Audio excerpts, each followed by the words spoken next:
maybe you shouldn't make this video. Maybe there's just too much here. I'm going to make it. I'm going to do it for the team. I'm going to make this video for the team. All right, ladies and gentlemen, I'm wearing a Holy Grail watch. For those of you who don't know me, I'm Jeff McMahon. I have a watch addiction. This is one of my Holy Grail watches, a Seiko SLA023 MM300. They don't make this anymore. They make some new model, which I don't like. Doesn't really... Let's put it this way: I'm not smitten by the new versions of the MM300. I'm not smitten by them. They seem to lack soul. Well, anyways, that's not what I want to talk about today. Well, kind of do. Holy Grail. I'll tell you what the Holy Grail is. Holy Grail, if you're a dude my age and you're looking back on your life, Holy Grail is not a watch. It's self-forgiveness. Let me explain. In the early 90s, I had a buddy named Mike. He was a Navy SEAL. And we used to go to a lot of clubs in Southern California. And Mike had a girlfriend named Nicole, and she would sometimes hang out with us at the clubs.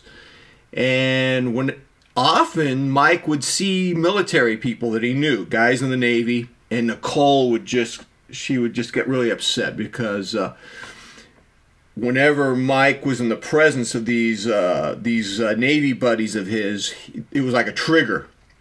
And it would make him turn into this obnoxious Mr. Hyde. And she would always like want to leave the club, and they would get in these big arguments because he wanted to stay and hang out with his buddies. And she was like, oh my God, he's going to turn into a raging dumpster fire. And the thing is, I couldn't help Mike because I was a raging dumpster fire. This is what it's like for a lot of guys in our 20s and early 30s. We're raging dumpster fires. We have no self-awareness. We pursue unbridled pleasure. We use people. We lie to people. We manipulate people. There's a slew of wreckage, man, in our lives. We hide all of this insecurity and impoverishment underneath this just disgusting display of braggadocio. Can I say braggadocio today? I don't know, but I said it. And, you know, this happens a lot. I mean, this is not even a personal, unique story. It's rather all too common. It's a cliche. It's a stereotype. And what happens is, to a lot of us, we outgrow this phase for a variety of reasons. One is we have responsibilities. We have a family. We realize that life is more than gratifying our desires, and as a result, we mature. Having said that, what's interesting about being a guy who goes through the maturity process, there are scenarios that can trigger that immature demon. It can come back. Alcohol can do it. You know, a guy might hang out with his high school buddies. You know, my wife observes that when my brother and I get together, we engage in bro speak from high school. Sometimes there's a southern twang. It drives my wife crazy. It drove my brother's ex-wife crazy. And, you know, to see us get together, there was this sort of bro speak scenario. But, you know, overall, you know, we grow up and we go past the bro speak and we mature. Now, maturing is a double-edged sword. Of course you want to be a mature person, a productive member of society. You want to be this toxic, Pinocchio, self-destructive male. But on the other hand, when you mature, you have a very strong vantage point to look into your past and look at all the damage you created. And it's really hard to forgive yourself. And I started thinking about this topic of self-forgiveness because my wife and I watch a TV show called Below Deck.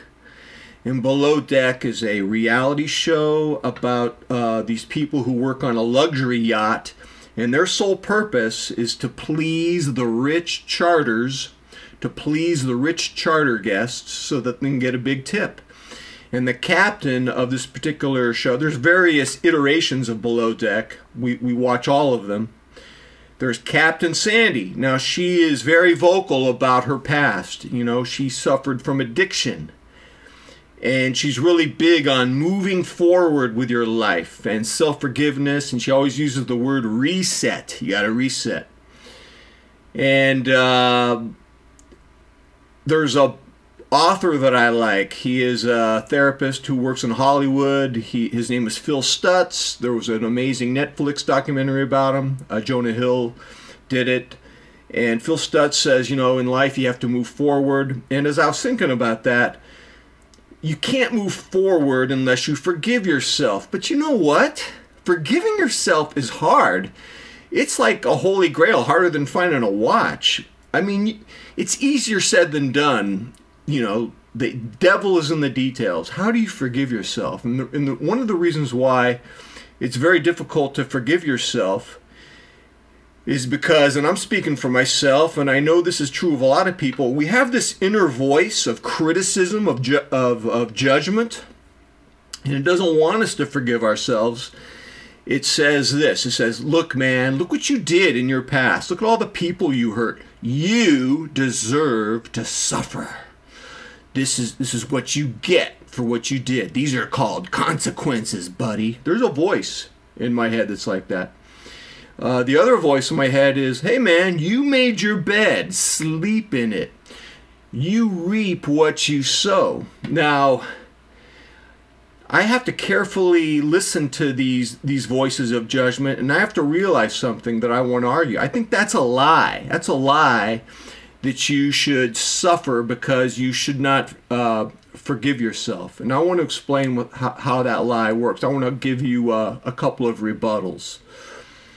Number one, if you look at all the people you hurt in your life and you say, I deserve to suffer, what you're really doing is nothing to help those people that you hurt. Their lives are not at all helped by you failing to forgive yourself, number one. Number two, if you don't forgive yourself, you're a heavy lift to be around, man. You're a toxic cloud, man. You're a heavy burden to other people.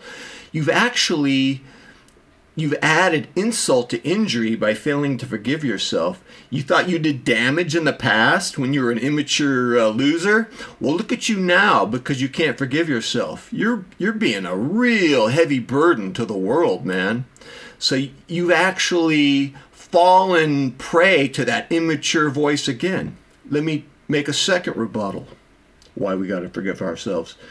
There is this notion of despair. It's called the sin of despair. When you just give up on life, you see yourself as a helpless victim. And when you do that, you succumb to a life of no meaning, no goodness. You just say, since I'm a loser, I might as well just surrender to my base impulses, my worst impulses. And again, you become a burden to the world. You say that you can't forgive yourself because you despise all those qualities that cause so much pain in other people, but you're actually championing those destructive, toxic behaviors. You're actually giving strength to the very destructive powers you claim to despise. So what's interesting is that voice of judgment is a fraud, and it's a liar, and it has to be eradicated. You know, I'm glad I'm giving the arguments for it because that's a good start. I don't think that's the finish line. I mean, I make this presentation, this argument, not because I'm a vessel of wisdom, but because I need that wisdom as much as anyone else does. And I'll tell you what, man, finding a holy grail watch is easy. Finding the holy grail of self-forgiveness is like, it's an act of a lifetime. It's something interesting. I've been thinking about it as I've been watching Below Deck. You know, here I am, I'm in my early 60s, and I'm thinking, ooh, my past. Oh, self-forgiveness, something to think about. So I'm going to continue reading the books of Phil Stutz. I read his book, The Tools. I'm reading his new book. I don't even remember what it's called. But I just got his brand new book that was published like a week ago. So Maybe we'll have to do a follow-up video on the situation. Anyways, got this Holy Grail. I'm working on some other psychological Holy Grails. Let me know what you think, ladies and gentlemen. Until next time, I'm out.